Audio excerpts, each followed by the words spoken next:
We need sensing systems. We need to monitor them. We have to find them. And those are the 7 sensors I brought today. And they all have to do with you as students. Not as much as another linear method. It's more about thinking. So this is my first sensing system. I want you to panic. And I think every one of you have seen this, particularly seen at the World Economic Forum. And Greta was a fantastic sensing system because she read all the data. She understood the data. And she and her friends had an idea about the future to come. And they were clever enough and they were strong enough to go to the most important meeting in the World Economic Forum in Davos. And she spoke up there. And to me, a very, very good speech. And in an ideal world, everyone would say, oh yeah, you did right.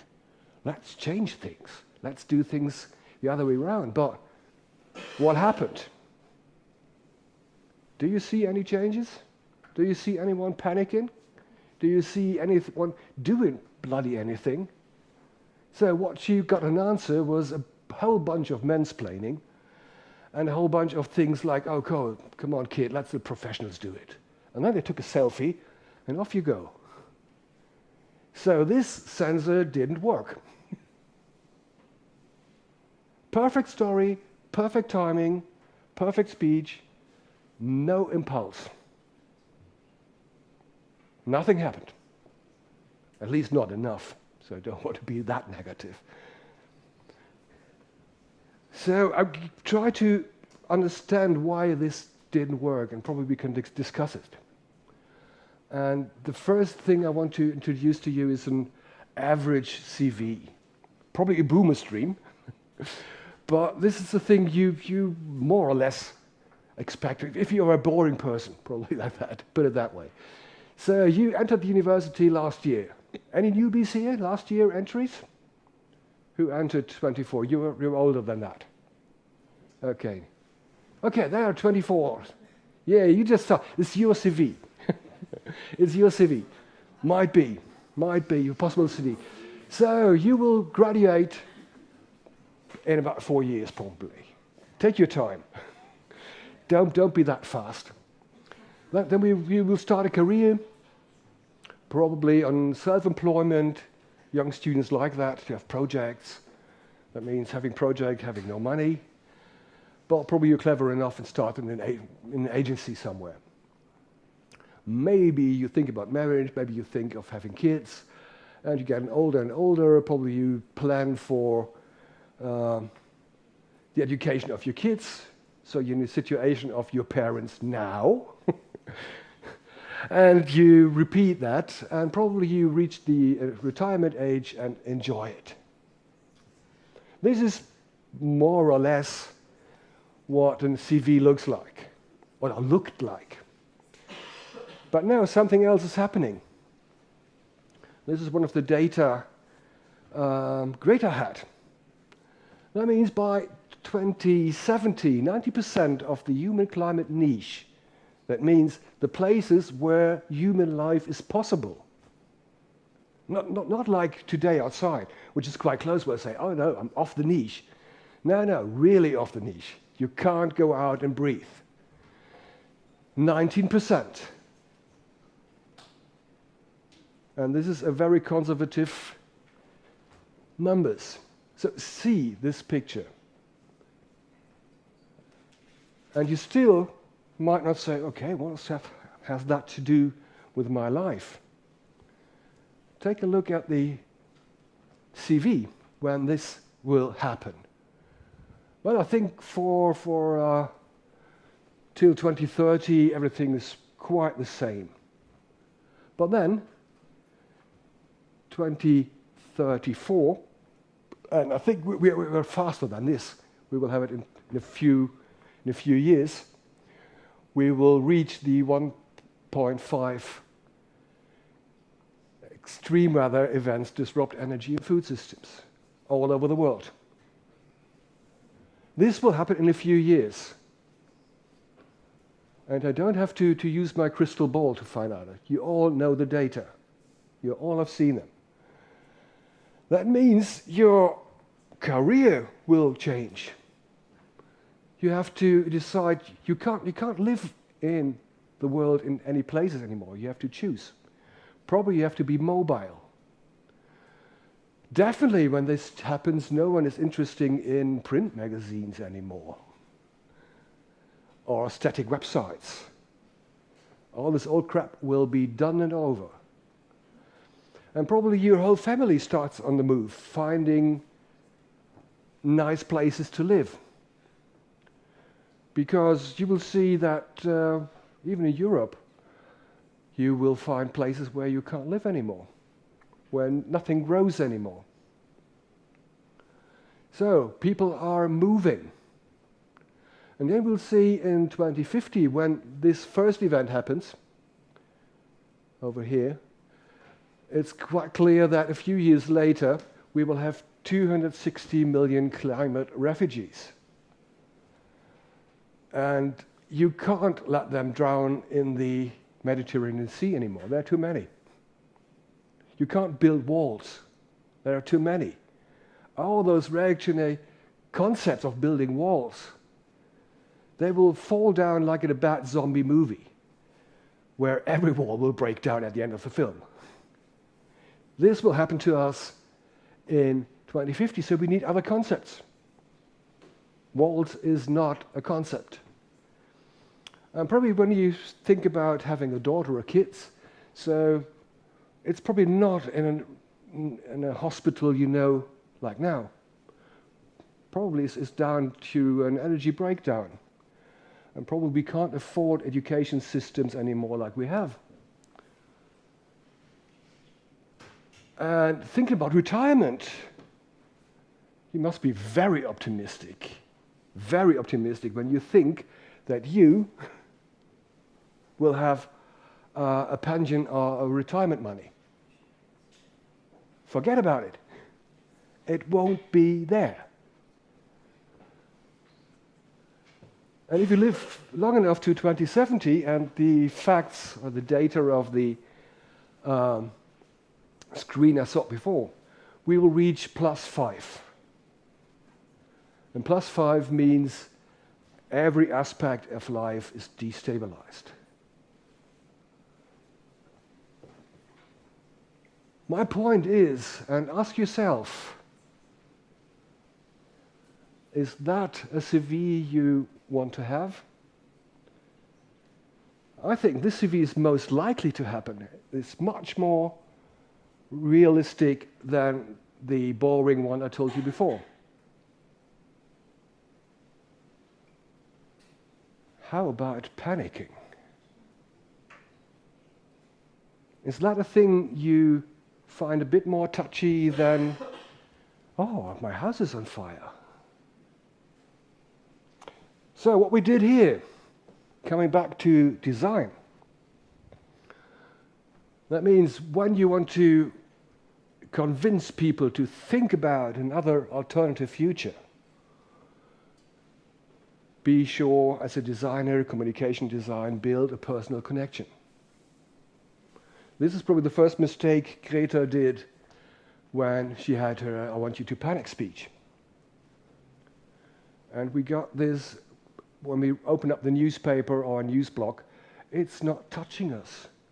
Oh, those climate thing will be taking place somewhere else. Not in my living room, not in my fridge. Other people. Okay, so this is the first point speculative design has to take in mind, or a speculative designer has to take in mind. Be personal. Sensing System 2, a black screen. So I brought something for you here. That means, and there's some other ones over there. Some more, it's like Camilla. Here you are.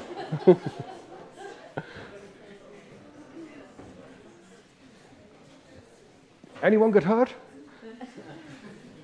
No, because you're humans. That's a good thing. You can react on those stuff. And the funny thing that you can react on this stuff is that you use a special area in your brain. You were not calculating. You didn't use your forehead, where you normally get your logical processes, your thinking, calculation, language. If you would use this part of your brain, you would sit there and say, there's this weird guy throwing things at me and it's coming up with the speed of patch. No way, you can't catch it. When you try to catch a ball and you start thinking, you won't catch it. You can't even walk when you try to think, how can I, what? Yeah, you will fall down. It won't happen. So you must have used something else in your brains. And this is the biggest part you have in your brains. This is your, I think German is called Großhirn. For the English one is the mammal brain. So you get three kinds of, to make it simple, three kinds of brains in your head. One is the very, very old one. It's called the reptile brain. It's probably in your back head. And this is for the things like breathing, heart ticking, stuff like that. And it's for running away, playing dead, or being aggressive. So very, very easy one. I told you about the brain that you have in your forehead. I lost the English word for it. I will come back later with it. The cortex, neural cortex. On your front is like a bathing cap on the rest of your brain. And the rest of your brain is your big brain, your mammal brain, where you can deal with pictures. This is Konrad Lorenz, the one with the goose here. He once quoted, in your main brain, your mammal brain, you have pictures. He used a verb for that. Es bildert. And this allows you to catch things. And the good thing is, this mammal brain is the biggest brain you have in your head. So you can do a lot of it with it. Unfortunately, our brain, especially the mammal brain, is a bloody lazy bone. It will always try to return to a homeostatic or a standby position. It will go down because you use a lot of energy. So our brains go down, not noticing things, being there, do nothing, staring at your smartphone. People who are in this homeostatic mode, they don't use very much more than about 10% of their brains. To find new ideas, you need your complete brain. And your brain is not a thing you just carry around. It's a fabulous tool. You can do a lot of things with it. It's fun. All the fun you have in life comes from your brain. Use it. And your brain starts working when you get out of those breakout sessions.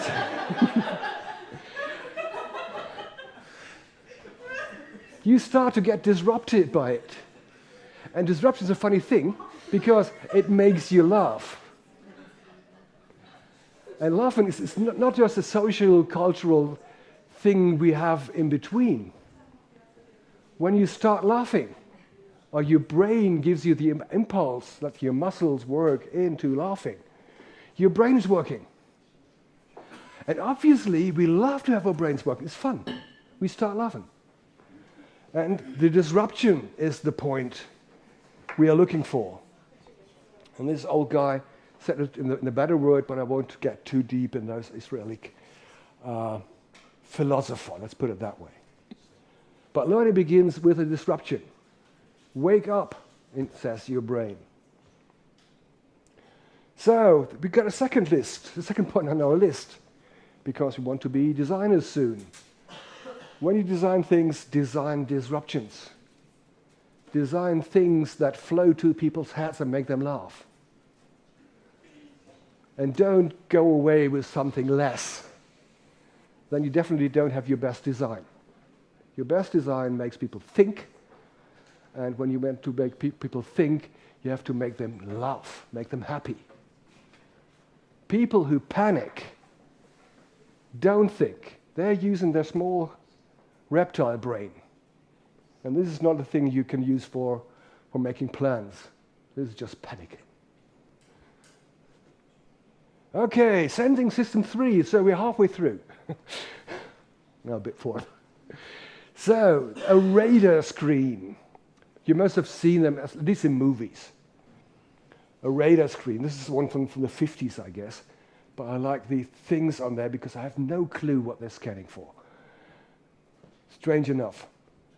I think this could be a shopping bag or something. I don't know. They're scanning, and you know them, and what they're scanning for is things you already know. They are scanning for their assumptions, for the known unknowns.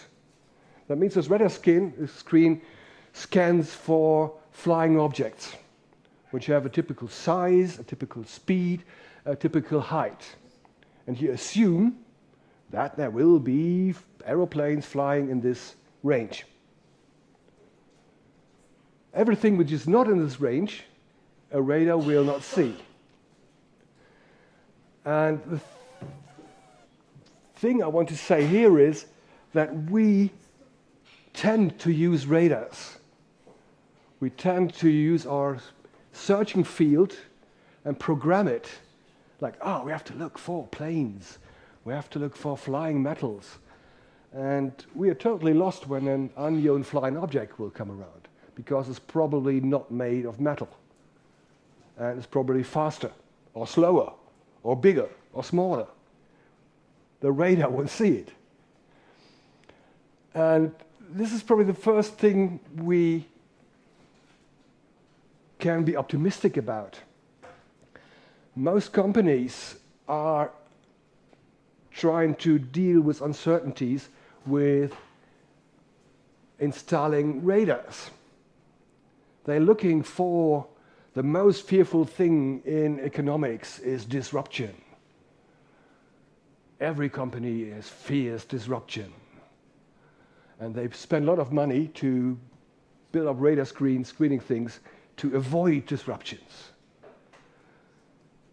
Good thing for us designers, because when you see a disruption as a process that sets all the rules of the past out of order. This is a disruption they are scanning for.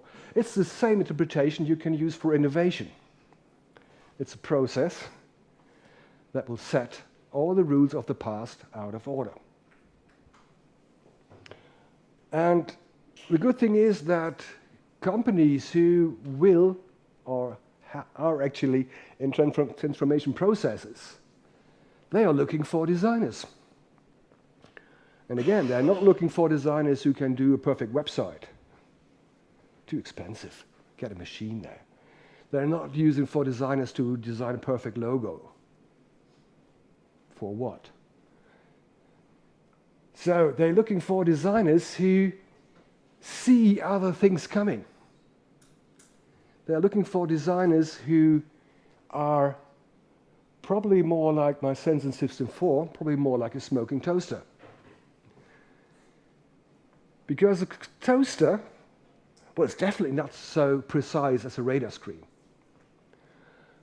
But a toaster which burns your toast gives you another kind of signals.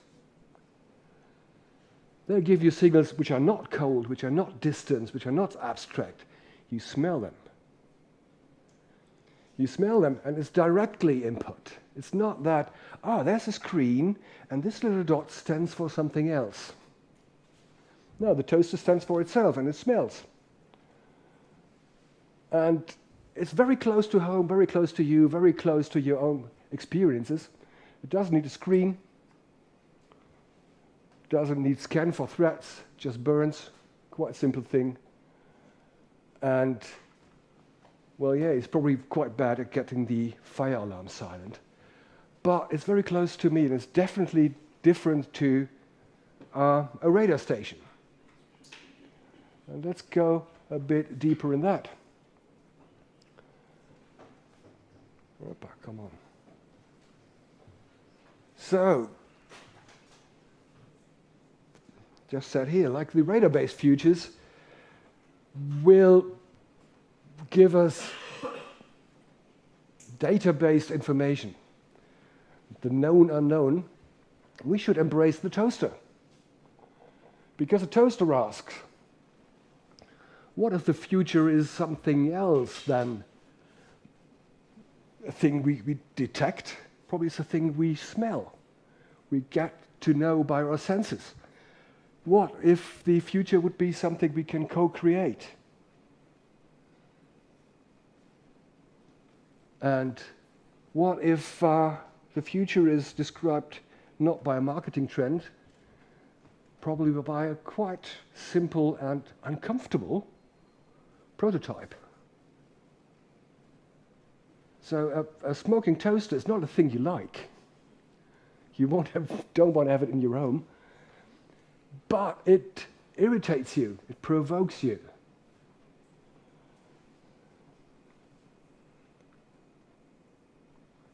So look for artifacts as designers that are